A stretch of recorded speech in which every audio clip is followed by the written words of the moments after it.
तो ये तुमरू का नाम कोई साधारण नाम नहीं है। 5 पुष्प, 5 बेलपत्र, 5 दुर्वा और 5 पात्र, मतलब 5 लोटा जम के बोलो जल। ये कोई साधारण नहीं है। बहुत बहुत ध्यान दीजिएगा। बहुत जिन जिन बच्चों के विवाह में देरी हो रही हो, बेटा बेटी के विवाह में देरी हो रही हो, या सफेद आंकड़े की जड़ तुमरुका जी के नाम से बांधने के बाद भी गर्भ नहीं ठहर रहा, तो ये नंदीश्वर शिव महापुराण की कथा खगड़िया में जो चल रही है बिहार में, इसके आज शुरू के दिन की कथा का स्मरण करिएगा।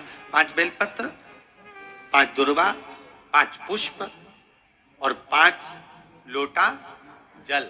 सोमवार के दिन शिव जी के मंदिर में प्रातः के समय पर बाबा को 1 बेलपत्र, 1 दुर्वा, 1 पुष्प, 1 लोटा जल समर्पित कर श्री शिवाय नमस्तुभ्यम या पंचाक्षर मंत्र ओम नमः शिवाय स्मरण कर महामृत्युंजय मंत्र का स्मरण कर फिर बेलपत्र, फिर दुर्वा, फिर पुष्प, फिर जल। ऐसा 5 पंच बेलपत्र, 5 दुर्वा, 5 पुष्प, 5 पात्र जल तुमरुका जी का नाम लेकर समर्पित कर उस जल का आचमन करिए। 5 सोमवार या 7 सोमवार करिए। बाबा गर्भ अवश्य ठहराएगा और संतान अवश्य हो। सुनो नंदी, तुम्हारे नाम को लेकर नंदीश्वर महादेव का स्मरण कर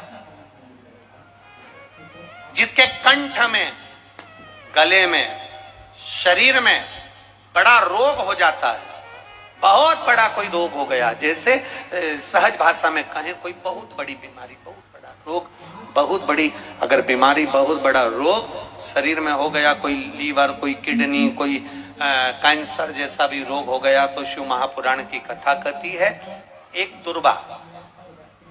कितनी दुर्वा? 1 दुर्वा। 1 दुर्वा, 1 बेलपत्र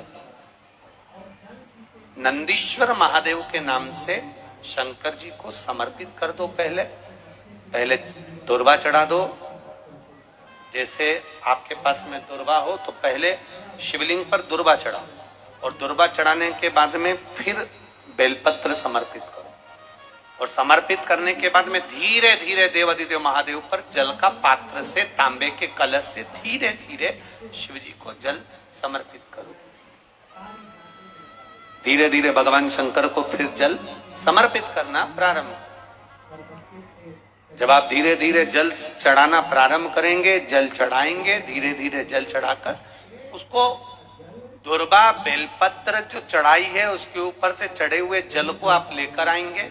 नंदीश्वर शिव जी का नाम लेकर, नंदीश्वर महादेव का नाम लेकर उस जल को किडनी, लीवर, कैंसर जैसे बड़े बड़े रोग जिसके शरीर में हो गए हों, उसको मात्र आधे से आधा चम्मच जल भी रोज प्रतिदिन दुर्वा बेलपत्र चढ़ाने के बाद जो चढ़ाया गया जल है उसको लाकर पिलाएंगे। धीरे धीरे बाबा नंदीश्वर का नाम लेकर चढ़ाएंगे तो आराम लगना प्रारंभ हो जाएगा। नंदीश्वर महा शिव मंदिर जाते हो आप लोग, शंकर जी के मंदिर जाते हो तो कभी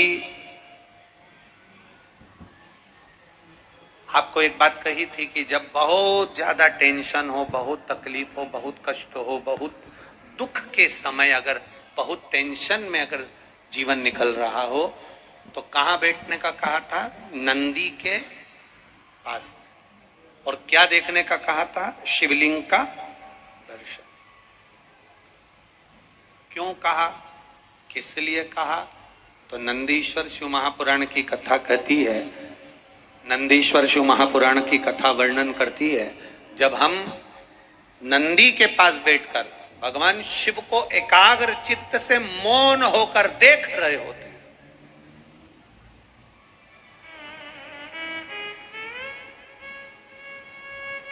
तो मेरे भोलेनाथ नंदी के ताप को, नंदी के दुख को जैसे समाप्त करते हैं,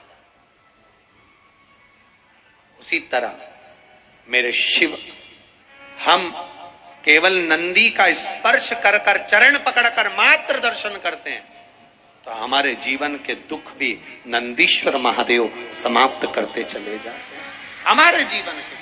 ये शिव तत्व है, ये शंकर यौघड़ी, ये त्रिकालदर्शी कैलाशी की कथा है। जिसको पुकारता है मेरा महादेव वो आता है, जिसको खींचता है मेरा महादेव वो आता है, जिसको मेरा महादेव कल्याण करने वाला होता है, सुख